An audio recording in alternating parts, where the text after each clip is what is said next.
So hi everybody, a bit of an unusual video today. I was going to go out and do some shooting, but the weather's not fantastic, so I thought I've had quite a few questions actually about how I process my images. I do a lot of HD, as I'm sure a lot of you are aware, HDR I should say. So I'm going to go through the process of how I do it. Now, first of all, let me get something very clear. I use Photoshop. I use Photoshop because I like to make my images look good at the end of the day. Inside camera, yeah, I set the camera up to get the best picture I can, but there's always a bit of post-processing that I think needs to go on. To the level you go to is up to you. I'm not precious over my images saying that I have to have things exactly as in camera. As I said, I want my images to look good and look pleasing. So I don't see any issue in using things like Photoshop or Lightroom or whatever software you want to use. Go ahead, use it. If you're precious about it, then that's up to you. This is what I do anyway. So I've got Photoshop open at the moment. This is Photoshop CC. I've got my layers and my tools sitting there. Now I'm actually using two monitors, so I tend to actually have these things sitting on the second monitor, but the way this is recording you won't be able to see that, so I'll leave them there for the minute. First of all, these are the images I've got. These are the images that I took from Stevington Windmill the other night. I'm just going to use these images here. Now I'm not going to do a full hour or so tutorial on how to do this. I'm going to give you sort of like a snapshot of how I do things, and then what I'll do is I'll pause the video. So I'll give you a flavour of what I do. I'll pause the video and then I'll show you the image at the end that I create. So first of all, there are my images, and I'm going to bring those into Photoshop. So I'm just going to select all of them, and I'll do this all in one go. Now these are raw images. I use a Nikon camera, so these are NEF format images, but they are raw. So I just click all of these images, and I'll just simply drag and drop them into Photoshop, and you'll see then that Photoshop will, if we're lucky, there we go, Photoshop will bring them into camera raw. We can see all the images down there. Now these are large images, so it's going to take some time for my computer to process them. My computer is running with 32 gig of RAM, so it's quite powerful, but even so, these images can take time to process. So the first thing I want to do is white balance everything. Even though the pictures are taken at night, I still want to white balance them. Now the problem is, at the moment, if I just white balance, do my white balance settings or any settings I do here, it's just going to affect this one image. So I want to, whatever I do, I want all of these images to be affected by the same type of processing. So I'm going to obviously select the top one there. I'm going to come down to the bottom of the list, and I'm going to hold my shift key down. I'm going to click the bottom button, or the bottom image I should say. You see now I've selected all of the images. So whatever I do now to this one image that we can see here will affect all of the images. So I'm going to go and say I want to do a white balance. So simple way for me is I come up here, get this picker tool, which is going to look for a reference for white. I'm going to say that is white there, because I know that signpost was actually white, and you'll see now that things have changed quite dramatically. So the grass has become a lot greener, as it should have done, and the sky has gone more of the type of sky that I actually remember. This orange haze here, if I remember correctly, we had a sunset going on, but there's also villages around and towns fairly near to where this windmill was, and we're getting more likely a bit of light pollution there. Now if I wanted to, I can do other things as well while I'm at it. One of the things I always do is set white and blacks. So I do that over here. So I'm holding on the whites first of all, and I'm going to hold down the Alt key. Now I'm sure a lot of you know this little trick, but if you hold the Alt key down, you'll see that the screen goes black. But as I move this slider up and down, it will change where the white reference is, if you like, or the white value. So I'm going to bring it up so I'll get a bit of white coming in there, but not too much, because if you go too much, it's just going to basically blow out the image.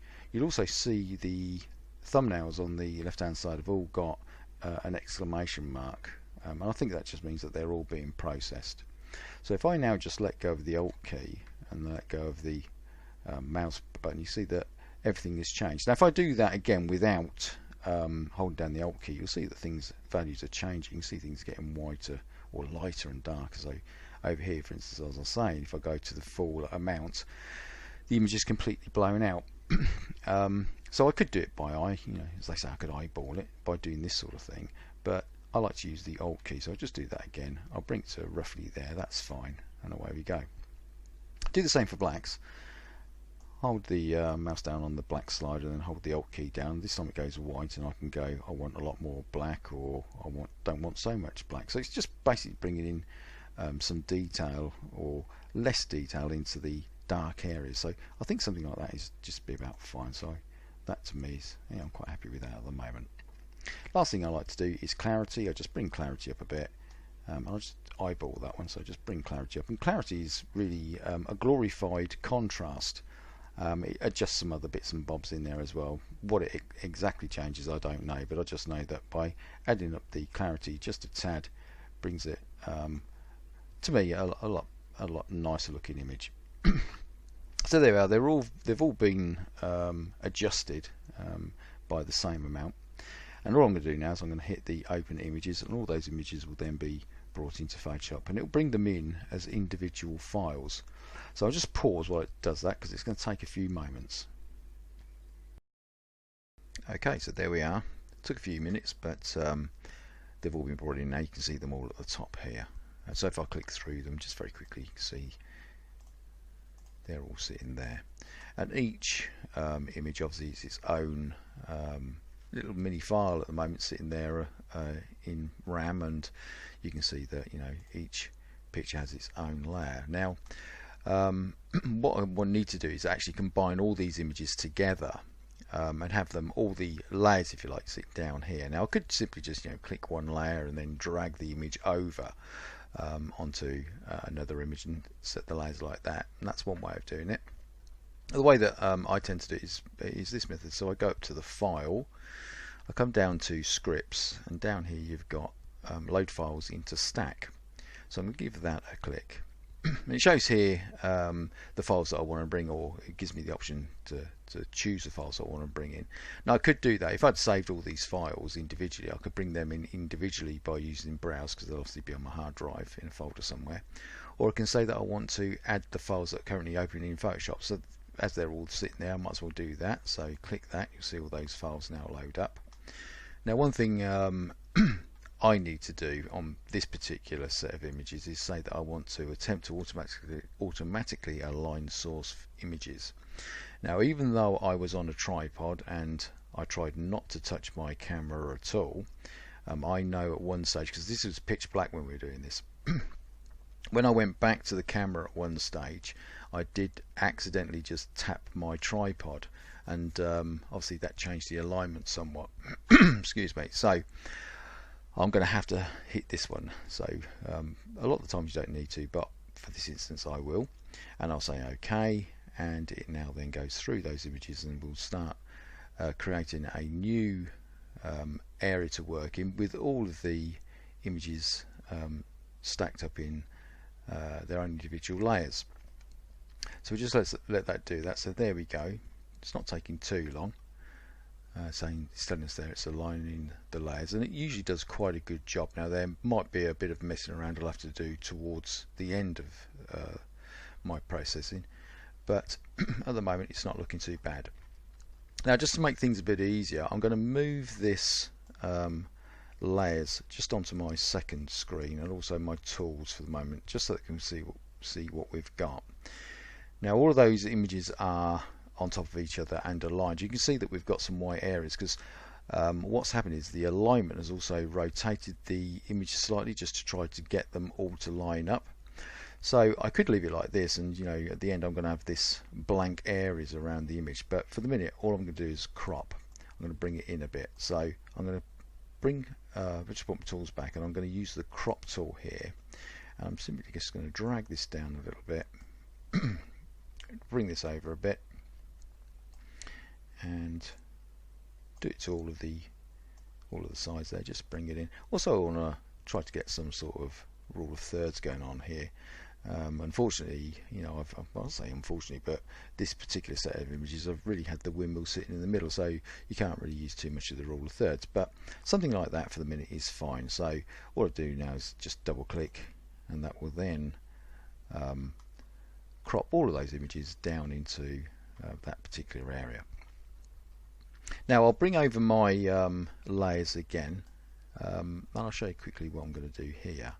The first thing I do is I look at these images and I say, okay then, looking at how these images are lit is really going to determine the order I have these layers sitting in Photoshop at the moment. So what I tend to do is when I'm doing my light painting, I work from the point nearest to the camera, and when I work towards my my object that I'm trying to illuminate. So at the moment we can see, you know, we're looking at the top layer here. This is the layer that we're seeing, and we can see that yeah, we've got some light down there, but it's pretty light throughout the whole image. And that's one of the things I do, is I take an image the best I can of everything being illuminated, and I use that as a base layer. So after I've started taking things away, if there's any areas that haven't been lit by my my torch as I was running around lighting things up, that is the image that will shine through at the end. And you'll see what I mean as I go on. It's a bit difficult to explain, but you'll see what I mean. So I'm going to say that this is actually going to be my base layer. So that's the layer there, it needs to go right to the bottom. It's very easy to do. I'm just going to click and drag that image right down to the very bottom. So that's down at the very bottom. Now if I go back towards the top and I click on that image there, that is the layer, I should say, that is currently being displayed at the top here. Now one thing I do is, it can get very confusing doing this, so what I do is I work on layers and turn things on and off as I go through. So I'm just going to work on these top two layers. I'm going to turn all these other layers off. Okay. So looking at these two layers, let's forget these down here for the minute. Looking at these two layers, let's see what the difference is. So at the moment this layer is being viewed, and if I turn that layer off, you'll see the second layer now has been shown, and you can see there is a bit of difference between the two layers. First of all, if I just move this over here a little bit, you can see there's a lot of white light moving around there, and that's actually me with my torch running around highlighting and lighting things up. And we'll try to, the best we can, keep the torch facing away from the camera. But there are occasions where, you know, you just move a little bit and the camera picks up the torch itself. So we know that that is going to have to go. So we're not worried about that, but that's an area we're definitely going to have to remove. And then over here we've got nice bright steps, and this bar going up here, this wooden fin, I suppose you'd think of it, is quite nicely lit up. But if it's just turn that layer off and let's see what the layer below looks like again. Well, again, we've still got the nice lighting down there, but it's not completely lit down that edge. Obviously we've lost all this the torch problem I had. That's still quite nicely lit as well. So let's, and also it's quite nicely lit on the ground here. So let's have a look at this again. Let's put this slide back on. So you can see there we're looking at the layer below hasn't got as much light in this area where the top layer has. So I want to keep that top area, but I certainly want to lose this stuff over here. So all I do is on this layer I'm going to put a mask, and that's that particular icon there. So I'm going to click on the mask icon. You see that we get a white box. Now this will allow me to, if you like, rub things out to erase things, but not permanently. I can always bring them back. We do that by using the brush tool and either painting black or white. If you paint black on this area, so in here if I was to paint black, it actually reveals the image below, makes it transparent.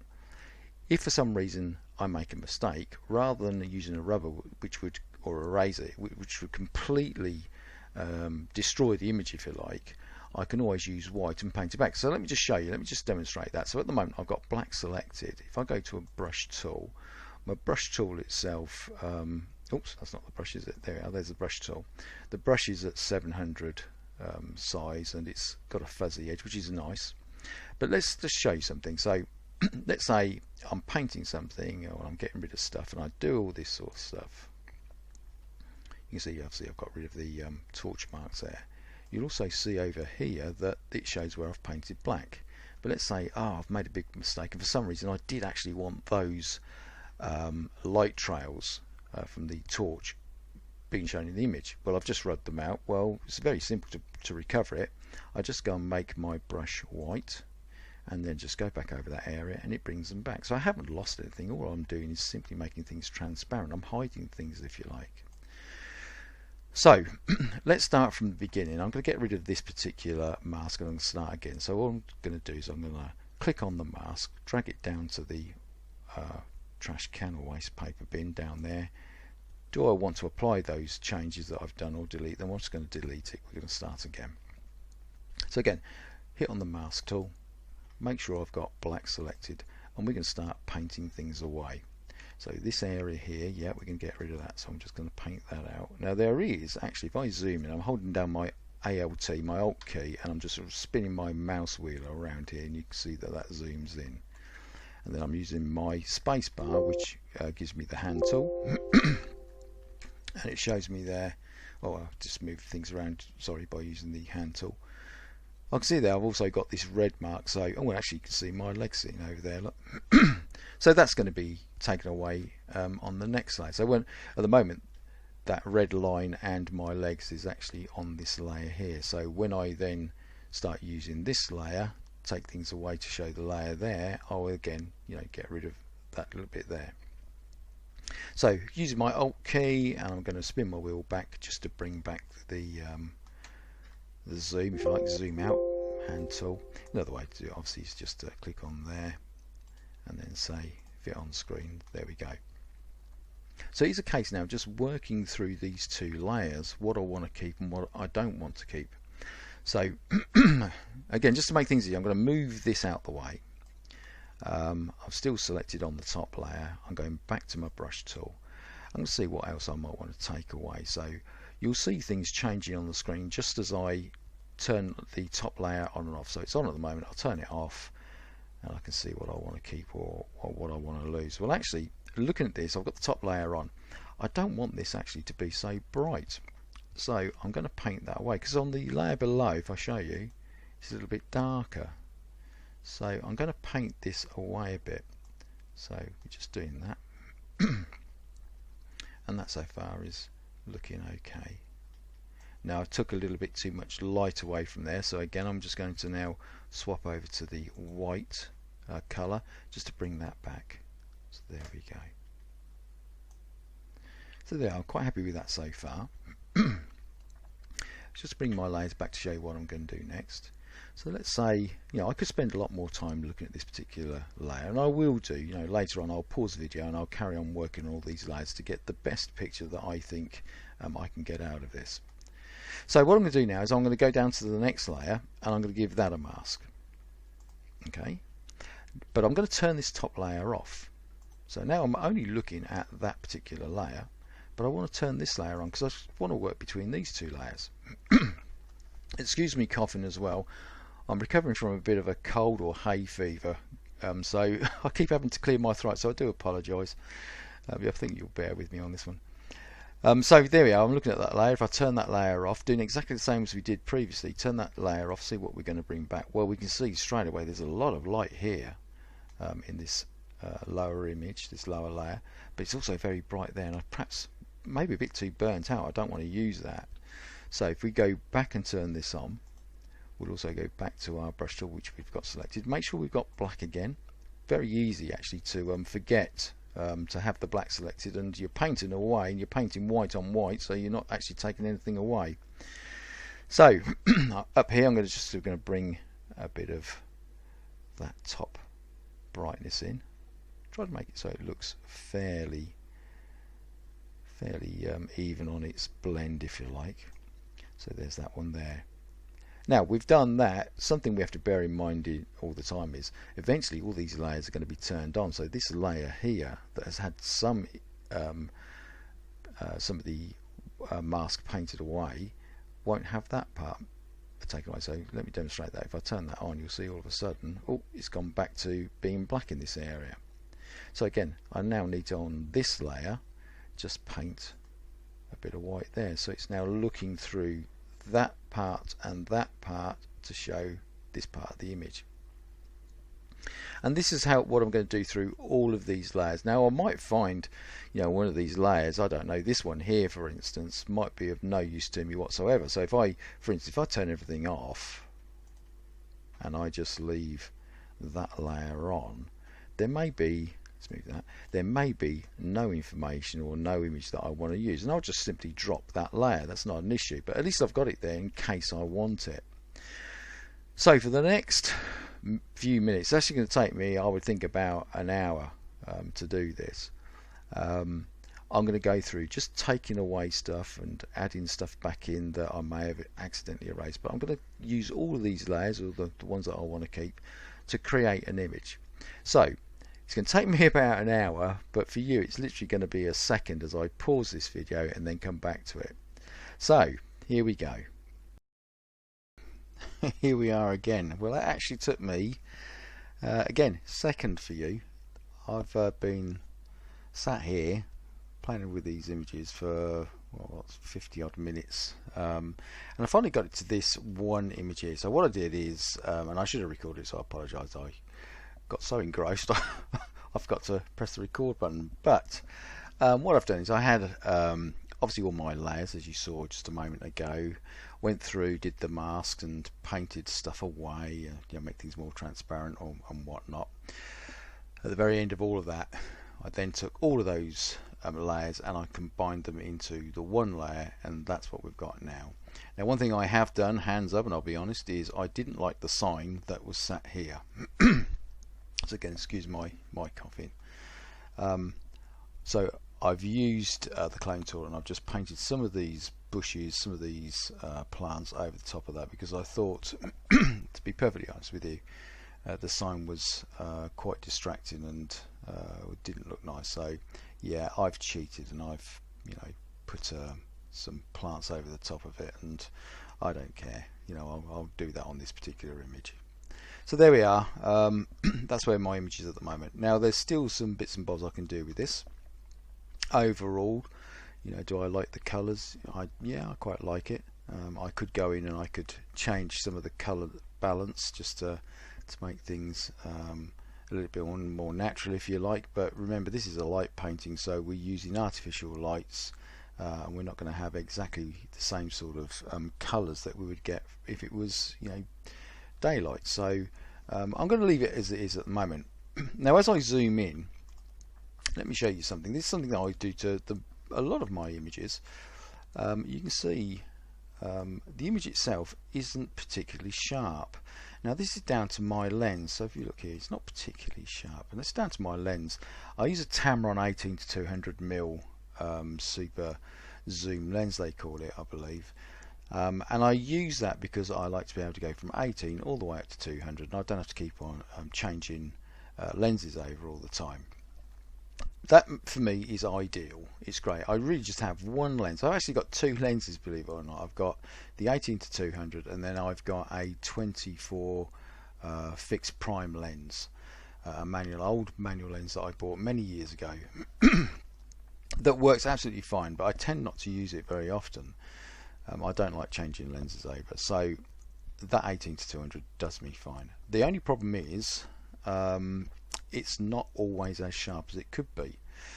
So the images are a little bit fuzzy, and that's the thing with these super zoom lenses. Unless you're paying hundreds and hundreds or even thousands of pounds on a very, very high quality lens, you're going to have a bit of a trade-off in quality. So you've got the versatility of all those different focal distances, but you lose a bit in quality, and that's the trade-off. So there's one way around this. Now you can go into things like filter. Sorry, let's click on that. You can go to filter, you can go down to sharpen, there we go, and you can do unsharpen mask, for instance. And if I just bring that over there, you can see that that's brought it a little bit sharper, and you can play around with these sort of things. And I know a lot of people do that. I tend not to. I don't like doing it that way. This is something that I was shown on another video. I can't remember, it was years ago when I saw this. So I thank whoever put that video up, has shown me something which is a good little trick. So let's just zoom out on here. Let's go back to full screen. I'm going to take a copy of this layer. So all I do is I'm going to click, drag down onto a new layer, and that will make a copy of it. Now this layer here is obviously exactly the same as the layer below, but what I'm going to do is I'm going to apply a filter. So I'm going to go to filters, but I'm not going to go to the sharpen filter. I'm going to go down to where it says other.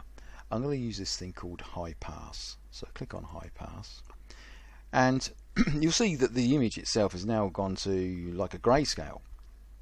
But that's not a problem. We're going to sort that out in a minute. But it's really looking for edges. Okay, we can see a lot of edges there. Now if I, or very sharp edges, if I sort of like bring this radius down, hardly anything, in fact nothing. Bring it up, you're seeing a few edges, or the edges are becoming a bit more apparent. And I bring it up to something like, well, 6 is what it was at before, and so I'm going to put it to 6. If I go all the way to the top, look, you'll see now that we're really seeing very little of the grey area, and we're seeing really an awful lot of detail, which I don't want to do. I just want to bring that back. So I'm going to simply dial in 6 there on the keyboard, and then I'm going to hit OK. So we've got that. Now as I zoom in, you'll also see that we've got some colour fringing going on there. So what do they call it, whatever, aberration, whatever they call it. I do apologise, but I can see this fringing, which I don't want to do. So, and that's because this layer that we've just created is in colour. So I'm going to turn that into black and white, and I do that, or grayscale, and I do that by desaturating it. So I'm going to go to image, go to adjust, and I go down to desaturate, and you'll see then that that colour fringing goes. If I left it with that fringing, at the very end would see all that red area and the blues that we see when we have that issue. That'll be very apparent. So I've just made it into grayscale. Now I'm going to zoom out again, so full screen. This layer, I'm going to change its blend option. So at the moment it's normal, and I'm going to bring it down to hard light. Now you'll see now if I zoom in, things have become a little bit sharper. So if I turn that layer off, see how fuzzy it is, and then turn it on, it's brought it in a lot more. And that's on hard light. Let's go down to the next one. Let's go to vivid light. You can see that's even sharper. If I go down to linear light, that's really as sharp as we're going to get it, but we do get a bit of noise in there. Okay, so again it's a bit of a trade-off. You can see over here we're getting noise. If I zoom in, see all that noise coming in there. All these lines, by the way, they're the stars that were out when I was taking the image, and because there's lots of images, and it took, you know, the lens, or the aperture, the shutter, sorry I should say, was open for so long, we get these little star trails. Anyway, I'm going to zoom out a little bit more. So there we go. Let's bring that image over a bit. There we go. And it's really it's a personal choice how sharp do you want this to be. Now I'm going to leave it on linear light, and yeah, if I didn't want it so sharp, I could go back to vivid or hard light. But I'm going to leave it on linear light. And if I think, do you know what, it's right, but I just don't want it as sharp as that, I can just use the opacity here on that layer to make it more apparent or not. So if I bring that down, you can see it's become fuzzier. So that's at 45%. It's become fuzzy. So that is only working, you know, near enough 50% of its optimum.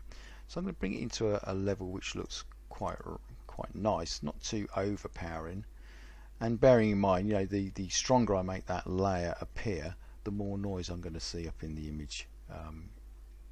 In these darker areas, certainly inside this dark area of the windmill, it's I don't know if you can see it. If I zoom in, you can see there's an awful lot of noise. So let's just go back to where we were. So let's turn that off.